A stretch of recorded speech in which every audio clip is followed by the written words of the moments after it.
Sony, Microsoft, Nintendo, hard to say which way each will go.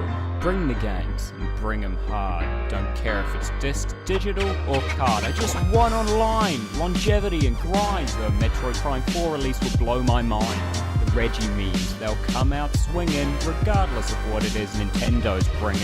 I'm betting they'll still be strong, no. Nintendo's my personal pick for best in show. So all aboard the hype train, boys. It's E3 time.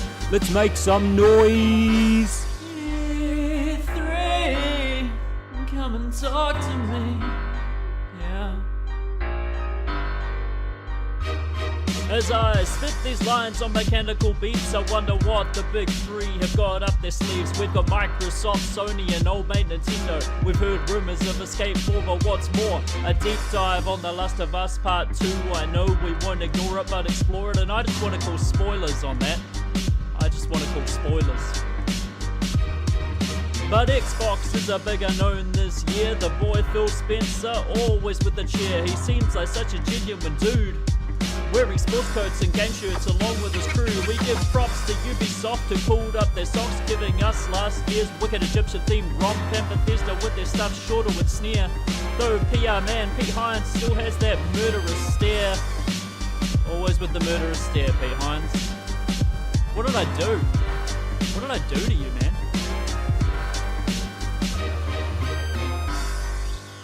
E3, come and talk to me. There's something so sublime about E3 time, with headlines, long lines, fashion crimes, and Pete Hines ears to the ground for the next big thing. OCG popping off with our predictions. But if you ask me, this year the Switch is where it's at. Can't get enough of carrying it round in my backpack. But to be honest, I'm not worried about that, as long as EA brings old Jesse Wellens back. You know you want it. Bring him back, boys. Bring him back.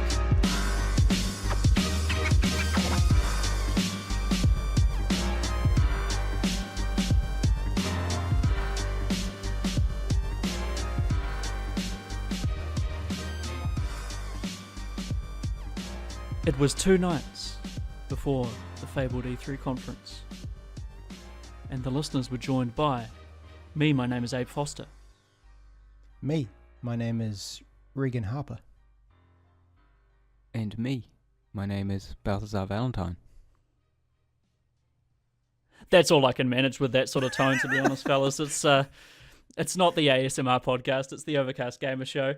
And we're back with our coveted E3 prediction and dreamcast. I've had compliments on that title, so I'm going to stick with it. Nice. Done some user testing on that one, have you? That's good. That's the man. one. We've done really stepping up our game. I think I had one nice comment, so yeah, we'll call that user testing. Yeah, good. Yeah, so we're here to talk all things E3, as the first press conference is on Sunday morning, 6 a.m, and I'm planning on getting up and watching it, and hopefully streaming me watching it, which it just sounds, I don't like saying that. It sounds awful. It sounds like I'm a bloody narcissist or something. I'm going to be there with bells on, and I'm, we've got to make that happen, Abe. Definitely. Well, yeah, we'll for sure make that happen. I can't promise that I'll be fully awake for it at 6 a.m. Regan, obviously you will, because you get up at that time. Okay, so it's regular. Yeah, I mean, during the week I get up early, because that's just what you have to do when you have a job and whatnot. Right. Not on the weekend, so this is going to be a change. This is going to be a definite change. But, I mean, it's E3, right? So you've just got to jump on that hype train, and these are the kind of sacrifices you make. Yeah, exactly. Like, you won't hear a complaint from me at all, because this is the best time of year. You've got to ride that hype. And to be honest, usually with E3, there's a wee bit of a build up for me. I usually start getting excited weeks before. With this E3, I only actually started getting excited sort of like 2 days ago, I guess, when we started really thinking about what we were going to do for E3, and I was like, oh shit, yeah, E3's coming, awesome. And then I started thinking about it more and more, and now I'm riding that wave, man, riding it. Yeah, nice. I'm sort of feeling the same thing, to be honest. I think just because I don't know, like it just this year there hasn't been sort of like anything massive that has been kind of like, oh yeah, this thing that might be announced kind of thing. They might surprise us, and I'm hoping that they will. And stay tuned for our our thoughts on that. But I don't know, yeah, the lead up has been less hype trainy until very recently for me as well. So I don't know what that's all about. But yeah, maybe it's the leaks, because you know how everything leaks nowadays. Which kind of sucks. I'm not a fan of that. It really annoys me. I love a good surprise. It's because the Game Leaks plumber Mario is out playing tennis at the moment, so he's not around to make sure that the pipes are all patched up. I can't fucking wait to play tennis with that guy. It's going to be great. Oh, man. What was it you said in the article? Bowser can suck a piranha plant or something? Something along those lines. Yeah. Basically, I'm gonna work my ass off to smash Bowser in the face, basically, in tennis. It's gonna be great. But it's nice one. You're gonna start to see a bit of a theme in my predictions relating to Nintendo, so stay tuned for that. Well, we've also got Balthazar. That's your most anticipated conference, and the only one I think you're really that interested in, right? The Nintendo Con. Yeah, I mean, I wouldn't say it's the only one I'm interested in. It's the only one. Well, I mean, no, I guess you're right. It's the only one I'm interested in advance. I know that when the others are happening, there's going to be a lot of announcements. I'm going to get pumped up and I'm going to, want a lot of games. But I think the only one that I'm actively looking forward to seeing what comes out of it is Nintendo, because I think Nintendo's the only company this year who's dropped us hints as to what might be there. And I'm not particularly imaginative. So for me, it's like, oh, cool, we'll see news about this stuff. Whereas for the other conferences, I'm like, they haven't talked about anything. They're just going to stand up there on stage for an hour twiddling their thumbs, which obviously they're not going to do. But I can't predict what they're going to do. So I just imagine some thumb twiddling. But or it feels like the leaks have kind of silenced anything they could have hinted at. Because I think they usually would do that sort of thing. But, with things that have leaked, like, the new Assassin's Creed Odyssey, and various other things, the companies kind of have to announce those, get out in front of all that and sort of be like, oh, yeah, it's real, and here, it's coming to E3. It's our announcement. Don't take it away from us, sort of thing. So I feel like that's where that might have come from. I think it's in some ways like the leaks don't bother me so much because I still have that anticipation in my heart of hearts that there's going to be something from left field that no one thought about and is still awesome. Yeah. That's always the dream for me. Something that I hadn't thought about but is awesome, and one of those things that, like when they did the Final Fantasy VII remake announcement, it was like, this is not happening. This is too much. So the Shadow of the Colossus that came out of nowhere. Yeah, exactly. Things like that where it's like, I didn't know that I wanted this. Well, I knew that I wanted this, but I never really believed that it could be a thing. And now you've made it happen, and and it's amazing. So for me, the leak's not so much because there's still that anticipation there. Yeah. Well, when I think of E3 nowadays, there's one thing I think of, and it's watching E3 when we all used to work together. Me and Balthazar were working the same shift. I'm not sure if you were with us, Regan, but you might have been. I think you were definitely on the Slack, and we were sort of watching. We had a couple of monitors, and we were watching the E3 conference on one of them, and doing work on the other one. And when they'd have stand-ups and POAs and things, we'd just leave it rolling and we'd be looking over people's shoulders just trying to keep watching the conferences while we're being told, what the plan of attack for doing rubbish things is.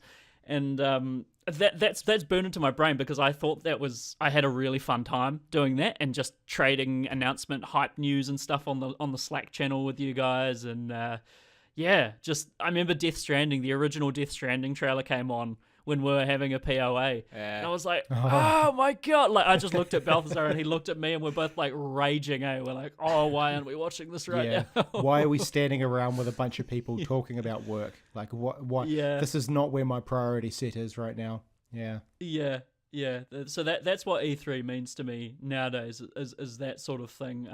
Fortunately I've left that predicament behind me. And hopefully we're gonna.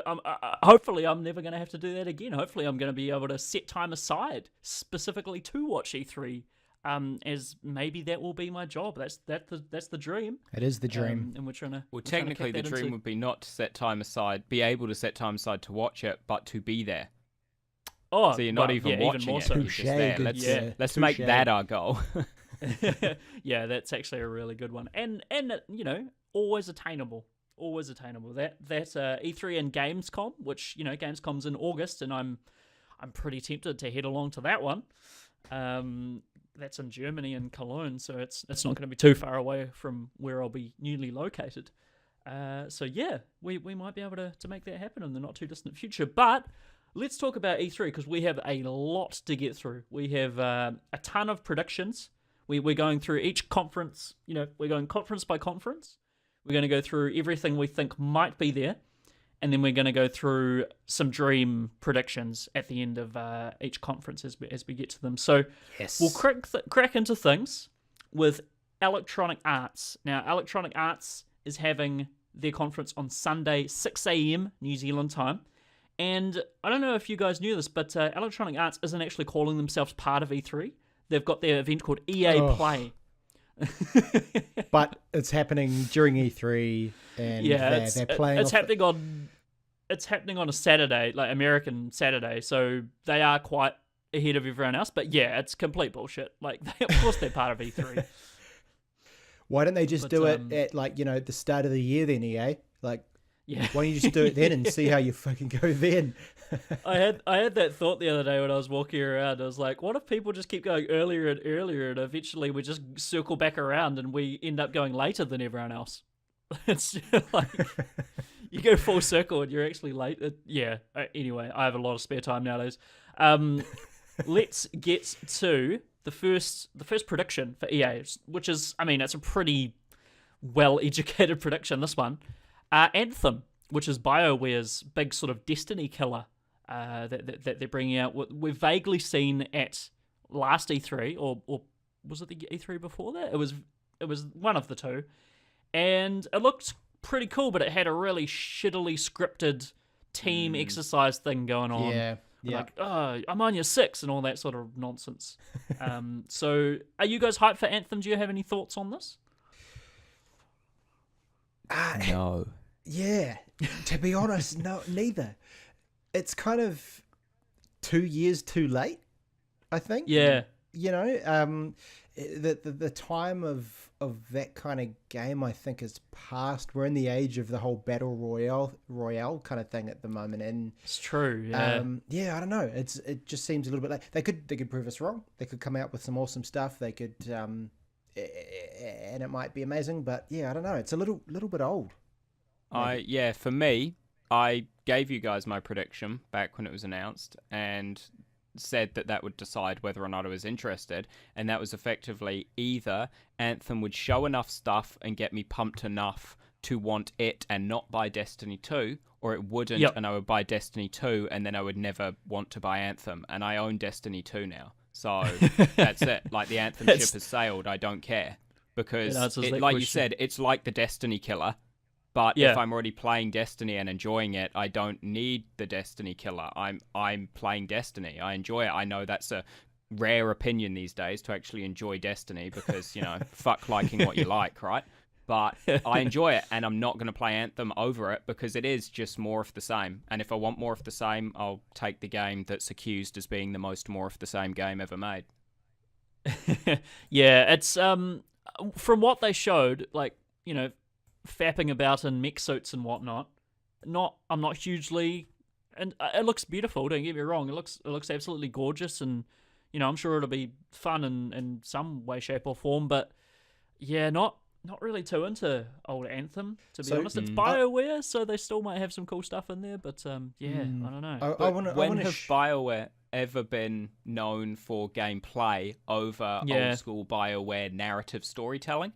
And that's what people know BioWare for, and Anthem's a persistent online multiplayer game, not exactly, the right genre for an immersive story. So I don't think this is going to be old school Knights of the Old Republic BioWare that we love. This is going to be Mass Effect Andromeda BioWare that nobody wants anything to do with. Regan, I think you were going to say something there. I was going to say, because I wrote this down, and that means something. So Right. this was one of my predictions, that they were going to try and get Anthem out before Christmas as like a, this is going to be one of the things that they talk about. And I think that now that we talk about it, I feel like that's got to be a thing. Like if Anthem's going to work, it's got to happen very soon. And it's got to come along with much fanfare, and it's got to be at the right time of year. And I think the right time of year for it is going to be, in the lead up to Christmas is part of that. Right. Yeah. The November window. Yeah. And just get some some teenagers hyped up about it, and you might sell a few copies, I think you're onto it there. I think that's really the only way, like for me, just thinking about it, the only way they can salvage it is by getting it out fast. And that won't even salvage it for me, because my final thought on Anthem is that I think where they think it's going to succeed over Destiny is Anthem looks like a cross between Destiny and Warframe, taking the better elements from both of them and combining them. True. However, almost in response to Anthem's trailer last year, Warframe made an open world area that you can load into with large groups and just fly around and do shit like they did in the trailer. And the player base's response was, this type of game doesn't lend itself well to open world. We like tight corridors with, sweet shooting sequences and ninja acrobatics and stuff. Like, having this giant open world and just flying over it is boring. And so I actually think Anthem's going to fail for that reason. Warframe already tried it, and the formula of gameplay they're going for is not lent well to just traveling over large expanses of open land. Or they all play Warframe and they've learned their lesson and they're changing it. But then they're not going to get it out for Christmas this year. Yeah, maybe. Yeah, I mean, they don't have a great history with keeping to schedule, but we'll see. We'll see. We'll move on to the next game, which is Battlefield 5 from developer DICE in Sweden. I don't really have much to say about this because I'm not really a Battlefield fan. The only thing there's been that recent ridiculous controversy of people getting shitty because there's women in the video game. I mean, everyone's saying, "Oh, it's not real. It's not realistic." Battlefield, no video game is realistic. Get a grip. It's to be fair, Battlefield started as the realistic alternative to Call of Duty. Right. Like, that's what it called itself, the historically accurate alternative to Call of Duty. And so that's why people are crying out. They're like, you're saying it's historically accurate, but women weren't allowed to serve in that war. So that's why it's like, it's, stick to your guns or go 100% back on it and double down. Don't half and half and, try and put your hand in every pot. Yeah, that's fair. I also see this, it's pretty much just an opportunity for horrible misogynists to jump in there and, make those sorts of calls. So that I'm not a fan of that sort of thing. But yeah, I definitely understand that. Regan, you're the Battlefield man of the group. Are you hyped for Battlefield 5? No, not really. So I played Battlefield 1, and to be fair, I quite enjoyed Battlefield 1. Because I was did I. Yeah, I was kind of intrigued by what they were going for, which was historical accuracy. And I had some good times with it. Didn't buy the DLC or anything like that. But yeah, it was okay. But yeah, I don't know. It's kind of just passed me by, this one. The only real attachment I have to this game is that I got an opportunity to troll a few people online on my Facebook feed who were complaining about the female character. So that was nice. But that's probably all I'll get out of it, I think, to be honest. Well, I'd be interested in it. It's not something I would buy full price. I didn't. Did I lend that one off you, or did I buy it for cheap? Anyway, I enjoyed the war stories, the sort of little vignettes of single player that they had. Yep. In Battlefield 1, they weren't amazing, but I had an all right time with them. Multiplayer is never my thing, so I played a little bit of that and just sold it after about 40 minutes, getting shot constantly by snipers and things like that. So yeah, not my cup of tea, but it looks fine. I mean, DICE always has amazing looking video games, and they always run, they always manage to get that 60, I think, as well, which is really, really good.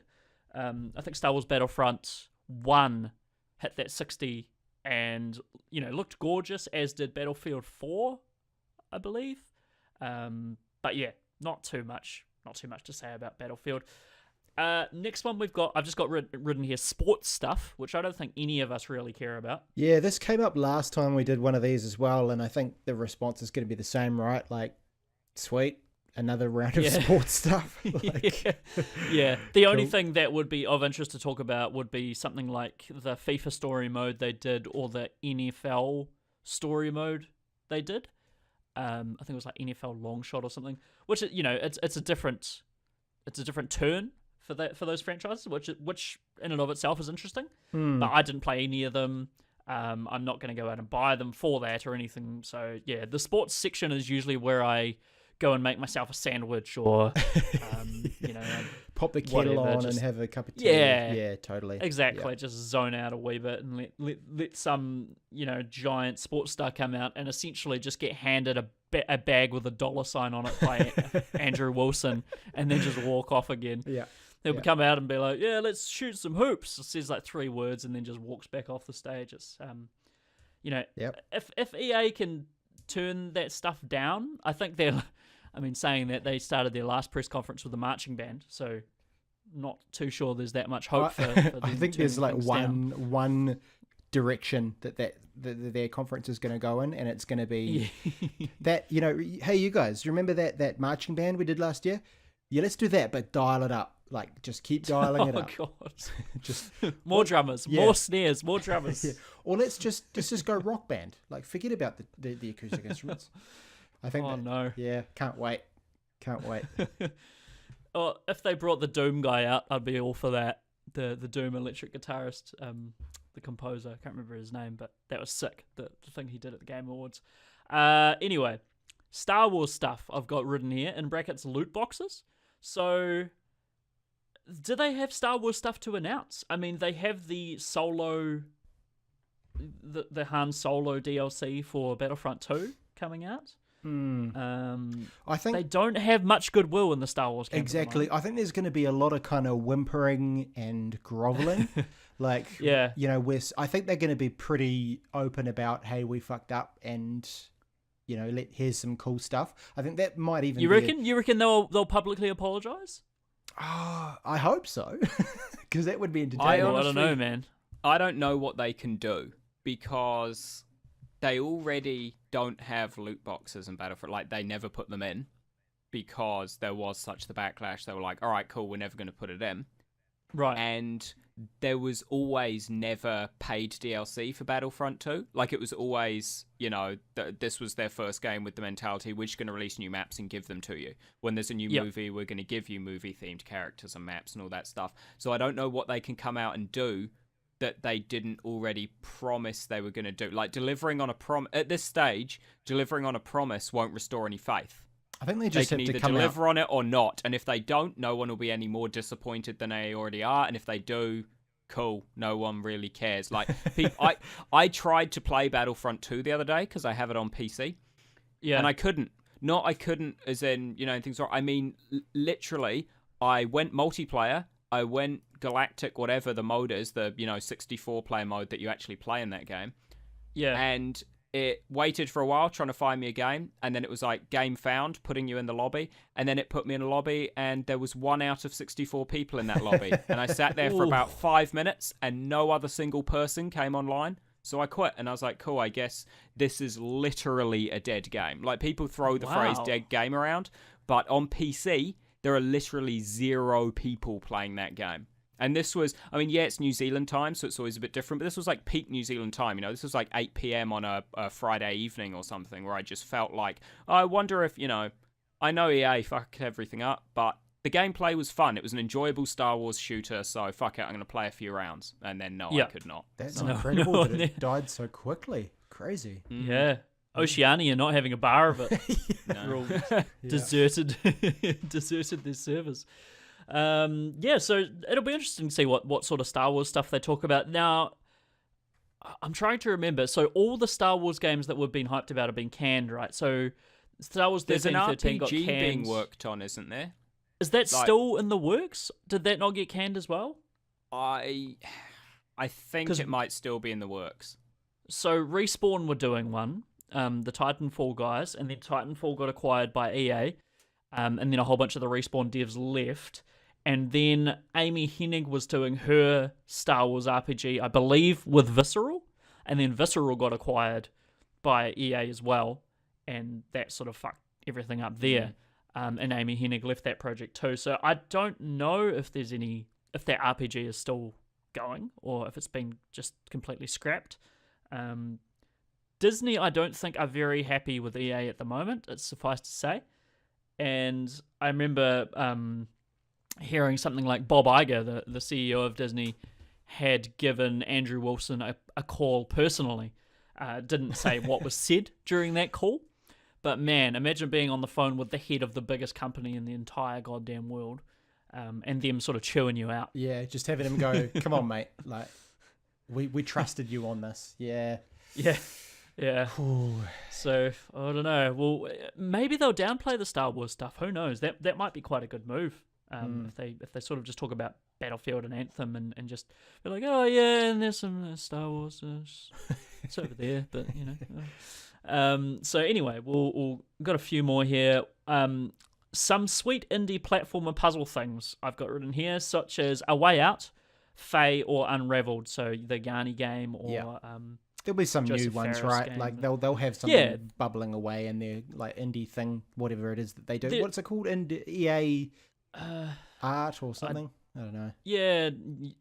I can't remember, but yeah, no, they do. I've enjoyed actually, I think I've only played one, which was Unraveled. But I enjoyed Unraveled a lot. Yeah. And I haven't played A Way Out, but I've been dying to play A Way Out. I really want to. Doesn't suit my circumstances at the moment, but I will definitely get on there. And Fae, which is that Swedish developed. I'm not sure if you guys remember. It was like a little guy running around, and you used sound. Sound was a big part of. Yeah. Sound was like a big mechanic, and you communicated with plants and things. And I bought that on Switch and just never played it. Oh man. Well, at least they got your money. Yeah, totally. I've got it, and I'll play it one day. But yeah, they fucking need it.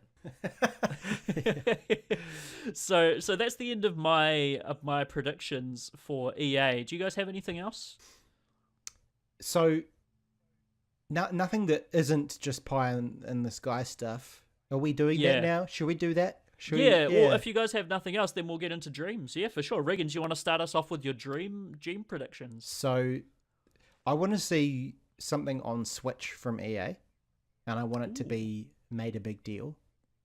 And what I would like to see on Switch would be, speaking of all the Star Wars stuff, would be like Knights of the Old Republic or something like that, remastered on Switch. Oh, that wouldn't be too bad. I mean, it would work on Switch, which is a plus. And it's funny because that is so close to my pie in the sky dream from them as well, which is also on Switch, also an old remastered Star Wars game, but actual real Star Wars Battlefront 2, the classic Xbox one. Oh, nice. Yes. Ooh. I have that on Steam and no one plays. No one wants to play with it. What about if they did the pod racing, Star Wars pod racing on Switch with motion controls?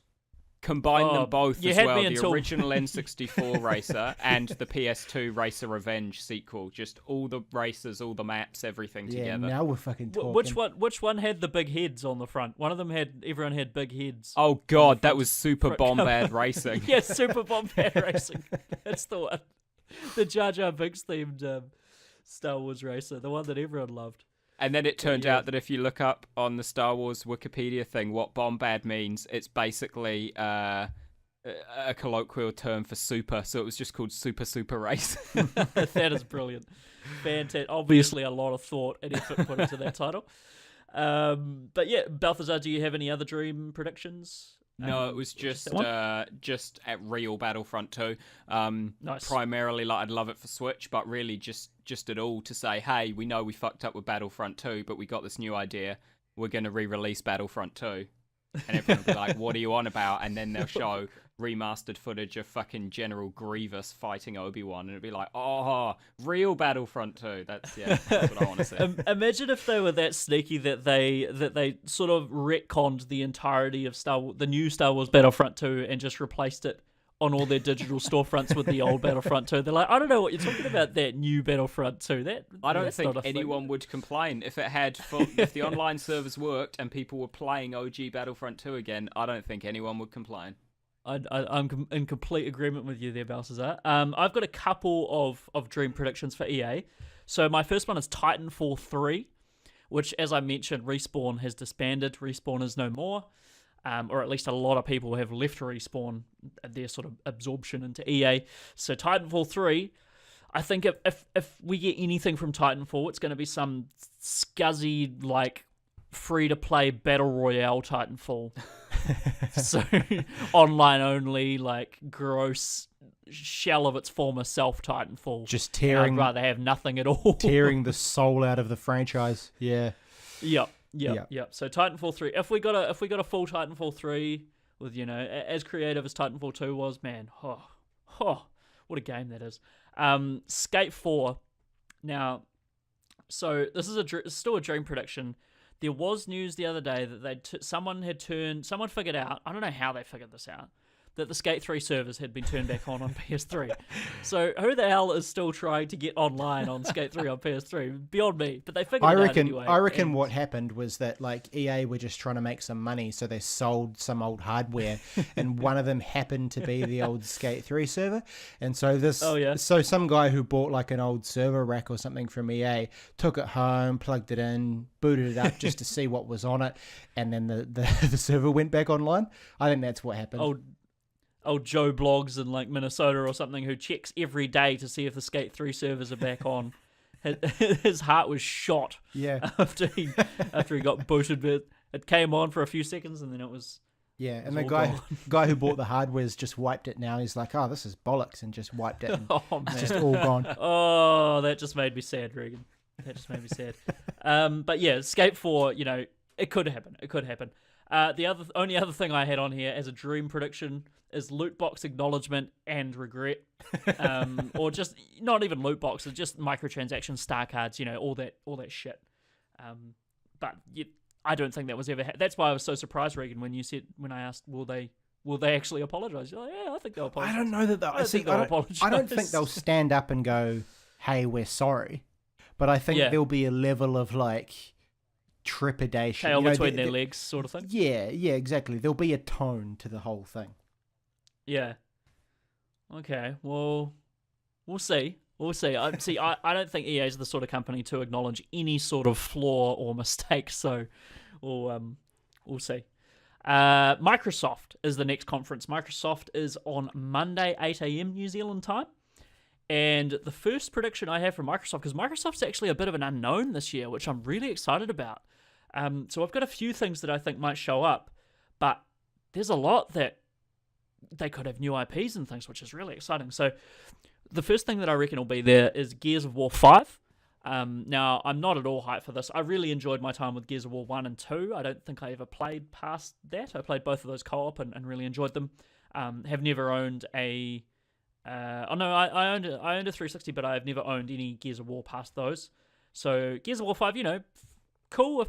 If it comes back, that's great. People enjoy those games. As long as it's not Gears of War 4, I think there was Judgment, which I've heard is absolute trash. So, yeah. I tried it when I had a free week or whatever of Xbox Game Pass. I tried it on PC and it was trash. Oh, yeah? Oh, man. That's what I've heard. And it's... Gears of War was originally... who was it originally made by? It's made by the Coalition nowadays, anyway. Yeah, a that's company them, called the Coalition, yeah. So, I don't know, we'll see, but I think Gears of War 5 might have at least sort of a teaser or something like that. It might have a big presence at the Microsoft Con. I think Microsoft's probably going to go all out with this conference, so they might be showing off all their things, which leads me to my next one, which is a tease for Halo 6, or at least Halo... you know, Renegade, whatever they're going to call the next Halo thing. I think Halo has been missing in action for, 2 years now? Or has it only been 1 year? I can't even remember. No, it's been longer than that, surely. 2 years, right? Yeah. At least 2 years. Yeah. Yeah. So there was mixed reactions to, both Halo 4 and Halo 5. Myself included, I wasn't a fan of Halo 4's sort of started going towards Call of Duty kind of loadouts and things, which I really did not like at all. Haven't played Halo 5, so I can't comment on that, but I remember hearing they killed split screen in Halo 5, so, you know, that's not great. But yeah, I think we'll get a Halo 6 tease at least. Do you think they'd win E3 if they stood up and were like, Halo 6, split screen? It's No. it's happening. No. That would It's be not- great. That would be great. But it would not be. It would not be like I wouldn't be losing my mind sort of thing because I don't know. I kind of feel I've felt a bit done with the Halo franchise for a while now. Since the last one I really liked was 3. So yeah, and that was 2007. So it was a wee while ago. You guys got any thoughts on Halo 6 or potentially a new Halo game? Yes. Mine was going to be on my, far-fetched dreams list. Was just I would love Halo 1 through 3 on PC. That'd be awesome, actually. Because yeah, they've good call, got man. their, Play Anywhere program now. Yeah. And everything like that, which was introduced since they did the Master Collection or whatever, where they re-released them all on Xbox One. So just, re-releasing the re-release so that it was compatible with Play Anywhere and you could play it on PC and turning online servers on for PC and everything like that. That'd be amazing. That would be fantastic. Oh, man, I would play so much Halo 2 and Halo 3 if I could buy that on Steam and play it. That would be absolutely awesome. But they remastered Halo Combat Evolved and they remastered Halo 2. Yeah. They haven't remastered Halo 3, right? I don't think they have, no. Yeah, so that it could be the time for at least a remaster of Halo 3. But yeah, a collection would be... Yeah, that's not too far-fetched. That could definitely happen. Next one I've got is Forza Horizon 4, which I think is probably a given, really. It's been a couple of years since Forza Horizon 3, which was the Australia one, which I still really want to play that game. And now I've got a decent laptop, I probably can, so I'll pick that up at some point. But Forza Horizon 4 I think will be there, whether or not they bring out a car, which they usually do, onto stage and I hope so. parade around Lambo or something like that. Yeah. That's always good fun. I think so. This isn't one of my far-fetched announcements, and you guys might, that might be a bit shocking that it's not. I reckon Microsoft has been in talks with Nintendo, and I think they're going to have a crossplay thing going on. Ooh, I see. This is the thing. I was thinking that they would part of their conference would be service stuff, not necessarily games, but just extra services and things that they have. But I didn't think about that. That is compelling. Yep.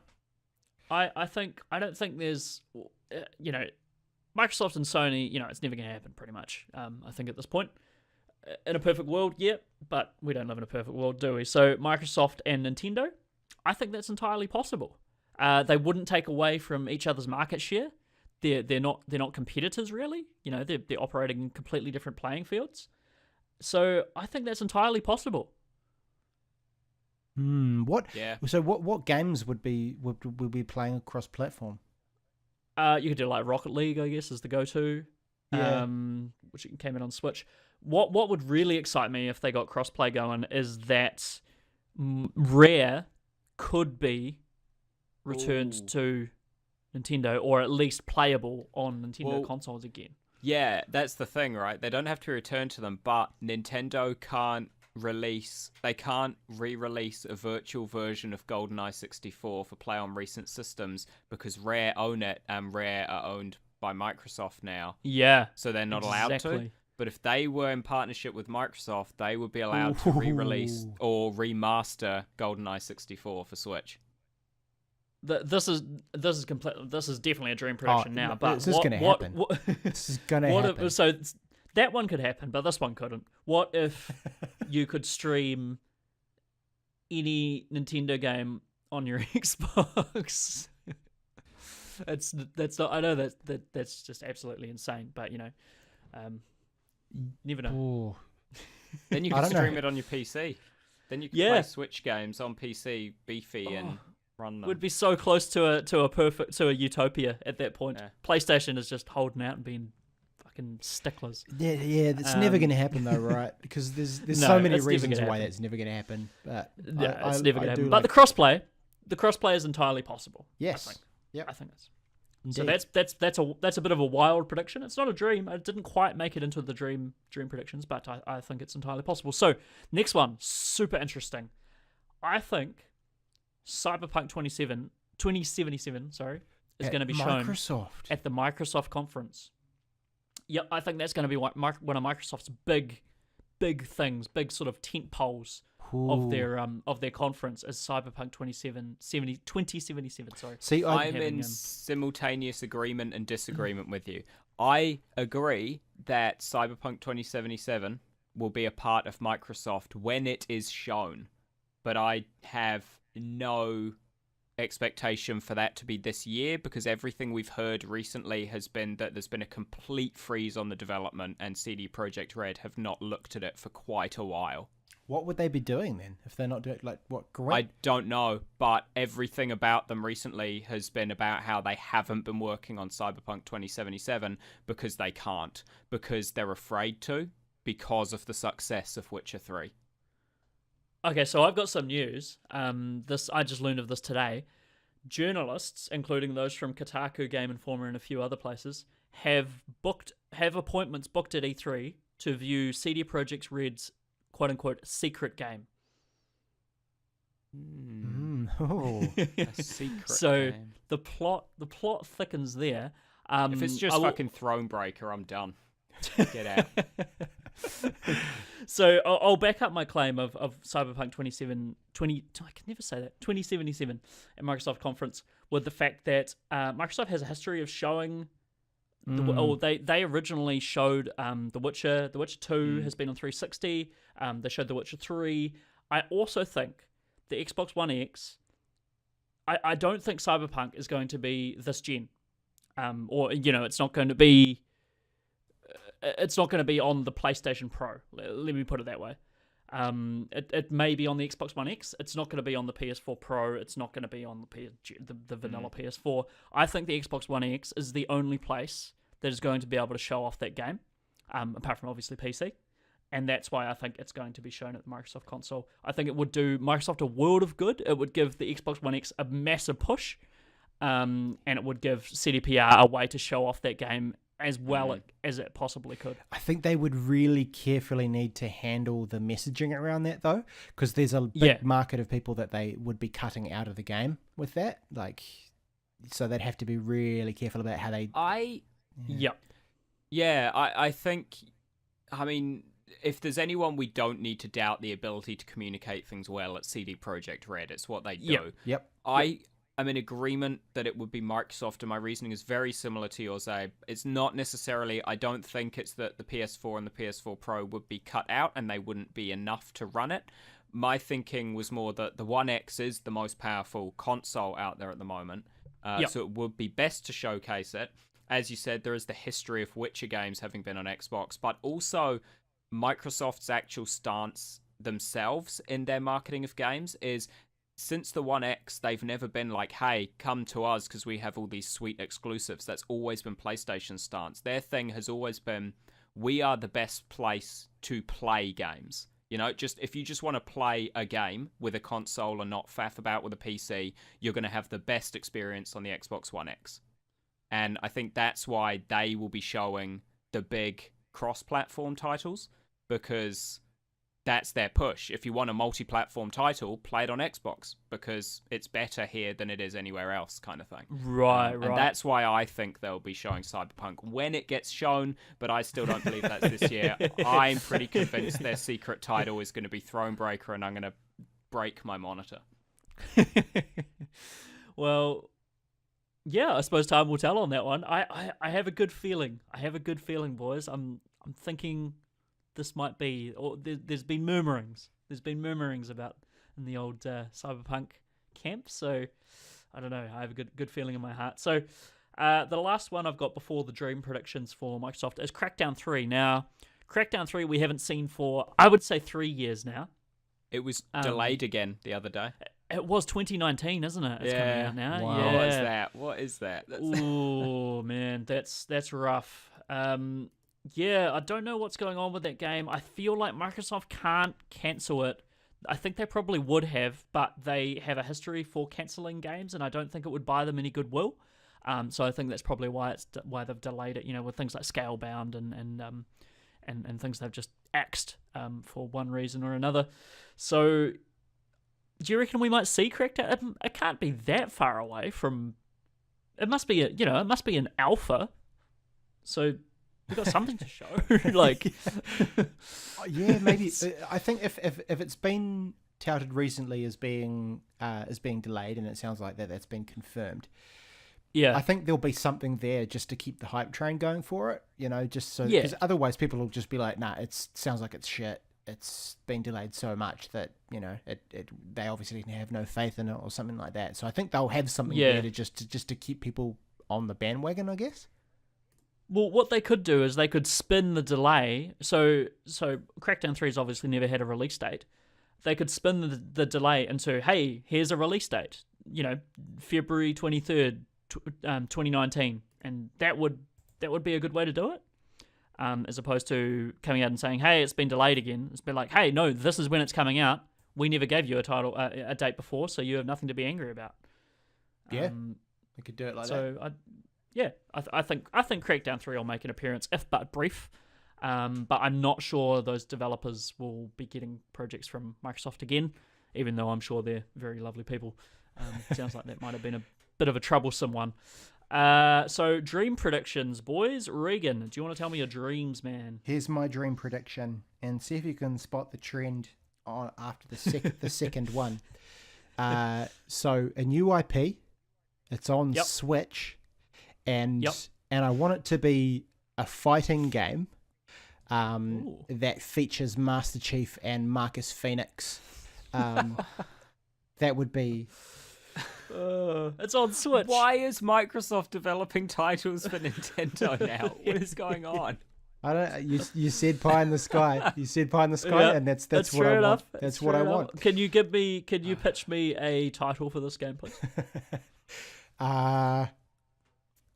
Big men with guns. Nice. Okay. I knew there was going to be some sort of reference to big men in there. But Brilliant.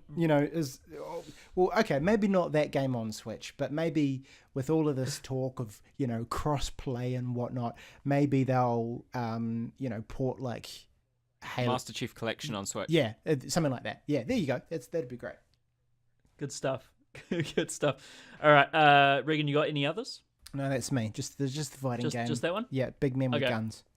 Big men with You guns. heard it here Excellent, first. excellent. You heard it here first. Balthazar, lay them on me, man. 2 from me. Yep. 1, finally the sequel to Jade Empire, which was a Ooh. BioWare Xbox Original, or yeah. Microsoft BioWare game. Wow. It was like an RPG set in sort of fictional fantasy China kind of thing. Right, yeah. Badass game, had really cool fight systems and everything. And it didn't really end. Like, it ended, but it was very open-ended, so a sequel would be awesome. My other this is my true pie in the sky prediction here. In the literal sky, Microsoft are teaming up with SpaceX to build Halo. Oh, man. It's a super weapon, so that's not a great... it's part of a super weapon, so they'd have to spin that PR pretty hard. Elon Musk. But it's would only be when it's well down on combined that. with all the other rings, right? They're just That's doing true, that's one true. giant ring with a terraformed inner section of the ring for people to live on. Oh, this sounds like Elysium now. Bloody Matt Damon film where all the rich people go up and can afford to live forever. I love it. So I think that's Microsoft's next move is they're going to be going into space. Diversifying. And they're going to be building New Earth in the form of a giant halo. that's a hell of an announcement, that one. That's you probably wouldn't get people crying like they did for the Final Fantasy VII remake, but you'd still get people pretty excited. Earth 2, Earth 2.0, brilliant. Well, I've got a couple here as well. My first one is a new Battletoads or a proper new Conkers game, like a full sequel, not that Conkers Live and Reloaded nonsense that they put out on the original Xbox ages ago. But a new Battletoads, man, I'd love to see what someone did with that. It'd be fantastic. And yeah, my other dream prediction was just cross-play with Sony, but it's not going to happen. No, it's wow. It's just not going to happen. For a moment there, I was like, well, but then no, it's not going to happen. No. How brilliant would that imagine- be, though?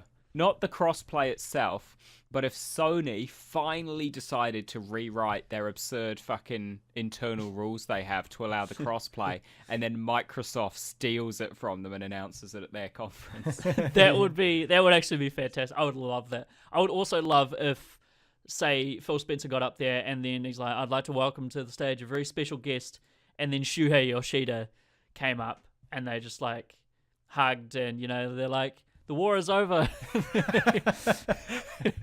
Shook hands and confetti dropped and something started playing. Some theme song, I don't know. I was trying to think of a game that's on both platforms that would be appropriate, but I can't think of one. It's just Crash a Bandicoot. wicked heavy metal combination of the Halo theme and the Gears of War theme. Yeah. God of War the theme. Halo theme. Sorry. Yeah, God of War. Yeah. That would be amazing. They would just borrow EA's marching band. Just get them out there. It was going to be an electric marching band this year, so That's true. Oh man, brilliant. So we'll move into Bethesda. Monday, 1:30 p.m. New Zealand time. So Old Petey boy. that is, So you've got a wee bit of a space in between Microsoft and Bethesda. Go out, have a walk, stretch your legs, come back, sit down, prepare for Rage 2 is the first thing that Bethesda is obviously going to be jumping on board. I mean, this leaked via Walmart Canada. They're real, Bethesda. As far as I can tell, Bethesda hate the press. And they hate leaks. I mean, all you have to do is look into Pete Hines' eyes when he's up on stage. He's there begrudgingly, isn't he? It's the only guy they could convince to do it.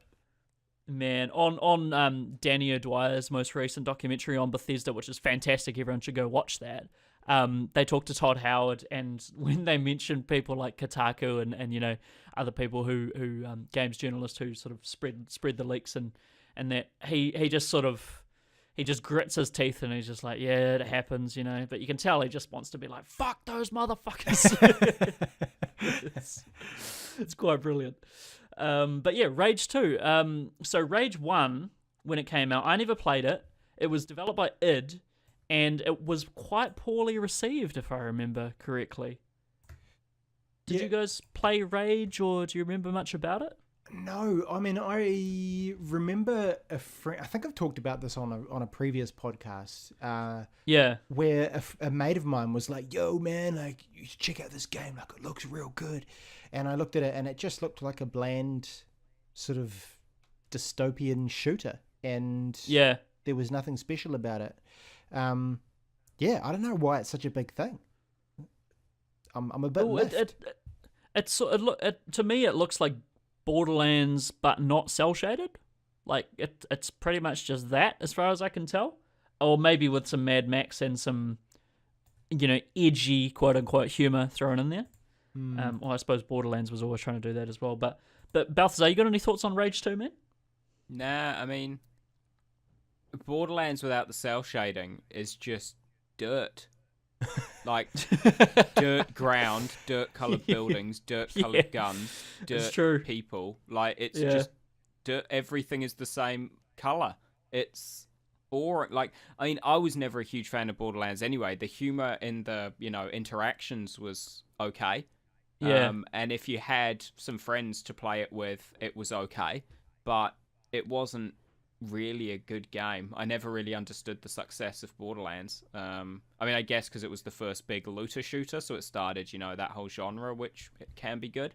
Right. But yeah, I was never a huge Borderlands fan, and Rage 1 just looked like Borderlands without the stuff that made Borderlands fun. Right. No color and things like that. Yeah. Well, the Rage 2, like, I'm not sure if you guys have watched the trailers and that, but they're really going for it's almost like a what was that? A Sunset Overdrive kind of thing painted on top of Rage. It's all colourful and it's got a rock and roll soundtrack, and it's it's extremely violent and things like that. So it looks like they're going for that just balls to the wall style randomness. Everyone's got a mohawk, that sort of thing, which I'm not the hugest fan of. But it could be fun. Like, the dialogue is probably going to be awful if that's what they're going for, because whenever people try and be edgy like that, it never turns out well. But I'm excited if it's got some splashes of color and things in it. That's something at least. It's it's got some sort of appealing characteristic to it. But yeah, that's probably all we have to say on Rage 2, I'd say. Next thing is Fallout. Fallout 76 in particular, I can't see them showing off too much else, because Fallout 76 seems to be all they're crowing about at the moment. Now, it's been heavily rumoured and almost confirmed at this stage that Fallout 76 is a sort of survival MMO, I guess. Is that what you guys have heard as well? I think it's more not. I guess kind of MMO in that it's.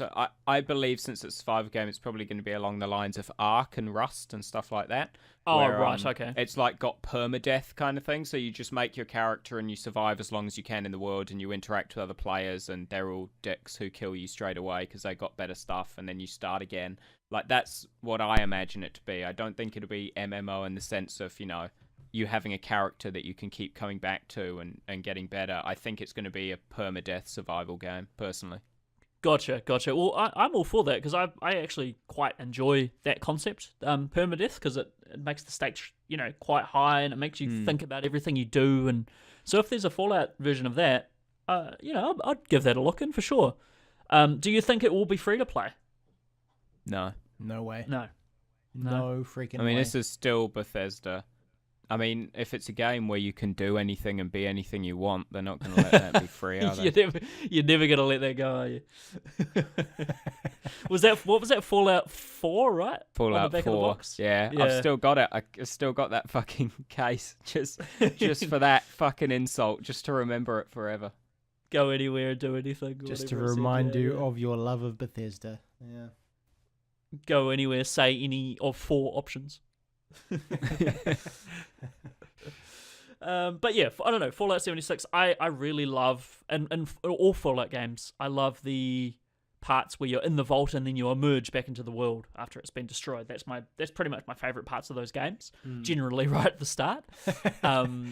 So if it's a good whack of that, then I'm all for that, and I'll probably give it a look in at least. Maybe, if we get a review copy or something like that, Bethesda, send one of those our way. Just hint. Yeah. Nudge, nudge, wink, wink, nudge, nudge. But yeah, not too much to say on that one. Danny O'Dwyer, again, got a really good doc on Fallout 76, which is coming out after their press conference, obviously, because he doesn't want to steal all their limelight, and it's going to go pretty in depth into what that game is and what you can do and everything. So look out for that as well on NoClip on YouTube. So the next one I've got, which is probably pretty unsurprising, Wolfenstein II DLC. Has to be a thing, right? Yeah, why not? I mean, we haven't had Wolfenstein II DLC, right? It hasn't passed me by somehow. No, we have, but we didn't have Wolfenstein 1 DLC, did we? I mean, we had Old Blood, but that was a standalone game, not DLC. True. Good point. Well, in that case, let's reroute it. Wolfenstein 2 standalone, as in the Old Blood was to New Order. You guys reckon that's feasible? I think it depends on who's making / made the Switch port. Because if that was the team that made... Sorry. If the team that made the Switch port is the same team that, were making the assets and working on the Old Blood DLC in relation to Wolfenstein 1, then they wouldn't have had time to make a standalone game for Wolfenstein 2, because since the development of Wolfenstein 2, they've been working on Wolfenstein 2 for Switch. Right. Good point. Yeah, I'm not sure if it's Machine Games porting that over to the Switch, or if Bethesda might have hired out, someone like Bluepoint or something like that. Well, obviously not Bluepoint because they're doing their own thing now, but one of those companies, who just who makes their name by remaking, remastering, or porting, sorts of things. So yeah, not too sure. There's definitely, I'll tell you one thing. There's definitely going to be, and that's Prey DLC, which I would be well keen for, because I thought Prey was fantastic. Got that game. Yeah, I can see them doing that. Yeah. What was that? Sorry, Regan? I was going to say I got that game and played probably half an hour of it. Half an hour? Yeah, I don't know. It didn't really sink its teeth into me. Didn't grab you? Man, yeah. That was a game that came out of left field for me. I was like, I don't know, I don't really have too much to expect, and I really liked it. I think I must need to give it another go then. Yeah. I feel Yeah, man. feel Yeah, bad yeah. about it. Maybe Bethesda will, with their presso, will inspire me to go back and play it if they've got some DLC. Who knows? Maybe they will. Maybe they will. Next thing I've got is a Doom 2 teaser. I think this has to be there because it's been a couple of years since Doom as well. And it's time. It's time for a new Doom. The first one was incredibly well received. Everyone loved it. It's did the legacy proud, and it was made by the same people and everything. So I think it's time. I think it's time for 2 big slashes and a whole bunch of heavy metal soundtrack. Do you think they need to change that formula at all? Or would you be happy with just the same game, but, essentially more of the same? Or do you think they'd need to mix it up? More of the same's good. They could introduce a few different things like they always do with a sequel. But I thought Doom was great. And they should introduce the classic sequel introduction, which is it's number 2, so you can dual-wield guns. You have 2 of everything because it's the second game. Because Doom, eventually, it might have been Doom 2, even gave you, like dual-wielding shotguns and stuff like that. So I think we should get Doom 2, and I think we should get to dual-wield every gun. Could you not do that in the most recent Doom? You not dual-wield? No, that was Wolfenstein. Since they play so much the same. Wolfenstein, that's what I mean. Like, the mechanic is already there. You just press, up on the D-pad to swap between dual wielding or not. The mechanic is there from Wolfenstein, so give us another Doom and give that to us in that. Nice. Double chainsaws. That's what I'll be going for. Or, fuck it, make it like Ash from Evil Dead and just permanently have one chainsaw out. You got a gun and your other arm's a chainsaw now. Oh, man, they should make another Evil Dead game. They should totally make another Evil Dead game. That would be great. Just like really tongue-in-cheek, how Evil Dead used to be. But yeah, Doom 2 teaser. I think that's pretty much... I reckon that's like 90% going to be there. I don't actually have dreams for Bethesda. I just noticed. My last one before... If you guys have dreams, chime in there. But my last one before the dreams is Elder Scrolls 6 teaser. I think it has to be. We haven't had anything since... No? No? Nah. Not even a teaser? Not even a huh? Or something like that? Yeah. Yeah. Yeah. And then just the 6 on the screen or something like that. So. Nah. No? Regan? I think... If you'd put it in dreams, I would have allowed you to say it. But in feasible things that might happen, nah. Yeah. See, because I've heard sprinklings of it being in like the very early stages of development. So, yeah, maybe. But it's going to, it depends on how they want to kind of pace it and what they want to do for the next year. I'll tell you why it's not going to be there. Okay. Because they want to spend some time talking about the new Fallout game they've just announced. And if they announce Elder Scrolls 6, no one's going to, even if it's right at the end, everyone's going to immediately forget anything else that was at the conference and no one's going to give a fuck. Yeah, that's very true. Yeah, that's a good point. I would love if it was in such early development that they did do a teaser, but they say they had like the Skyrim soundtrack or something similar to the and they just showed like wire meshes and things. Take all the epicness away from it. It's just like that'd be great. I'd be like, that's a step up, Bethesda. Good job. Yeah, you've actually got wire mesh for your characters.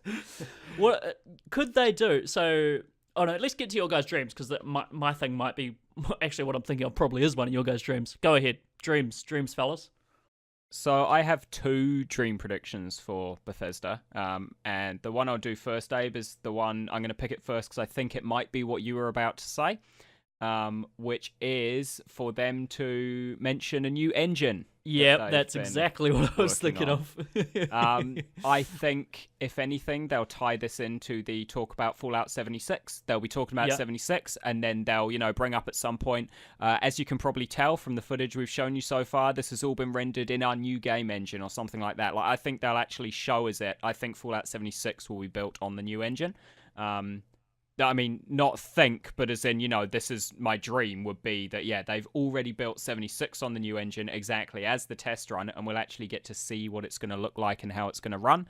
And that makes me excited. That would then leave them room for next E3 announcing Elder Scrolls 6, because we then know, hey, they've got this new engine. It's actually good now. They can do good things with it.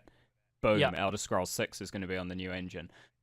So yeah, my first one is is a new engine.